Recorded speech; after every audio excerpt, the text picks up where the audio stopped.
ഒഴിച്ചു നോക്കാം. അപ്പോൾ ഈ ഒഴിച്ച് നമുക്ക് ഈ കളർ കാണുമ്പോൾ ഈ കളർ വളരെ വ്യത്യസ്തമായ ഒരു കളറായിട്ട് എനിക്ക് ഫീൽ ചെയ്യുന്നുണ്ട്. കാരണം റെഡ് ബുള്ളിനെ കമ്പയർ ചെയ്ത് നോക്കുവാണെങ്കിൽ റെഡ് ബുള്ളിന് ഇച്ചിരി ലൈറ്റ് ആയിട്ടുള്ള കളറാണെന്ന് പറഞ്ഞാൽ ഒരു എന്താണ് പറയുന്നത്, ഒരു നമ്മുടെ ബിയറിൻ്റെയൊക്കെ ലൈറ്റ് ബിയറിൻ്റെ കളറാണ് നോക്കാം. പക്ഷേ ഇതിൽ നമുക്ക് കമ്പയർ ചെയ്ത് നോക്കുമ്പോൾ ലൈറ്റ് ബിയർ എന്ന് പറയാൻ പറ്റില്ല, ഇച്ചിരി ഹാർഡായിട്ടുള്ള ഇച്ചിരി ബ്രൗണിഷ് ആയിട്ടുള്ള ഒരു കളറായിട്ടാണ് നമുക്ക് ഫീൽ ചെയ്യുന്നത്. ഇതാണ് ഈ പറഞ്ഞ മോൺസ്റ്റർ എന്ന് പറഞ്ഞ എനർജി ഡ്രിങ്കിൻ്റെ കളർ. അപ്പോൾ ഇനി നമുക്കിത് ട്രൈ ചെയ്ത് നോക്കാം. അതിന് മുമ്പ് ഒന്ന് സ്മെല്ല് ചെയ്ത് നോക്കി കഴിഞ്ഞാൽ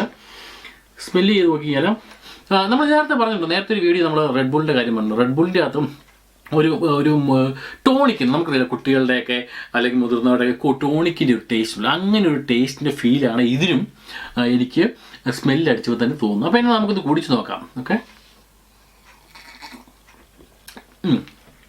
കുടിച്ചു കഴിഞ്ഞാൽ ഞാൻ നേരത്തെ പറഞ്ഞ പോലെ തന്നെ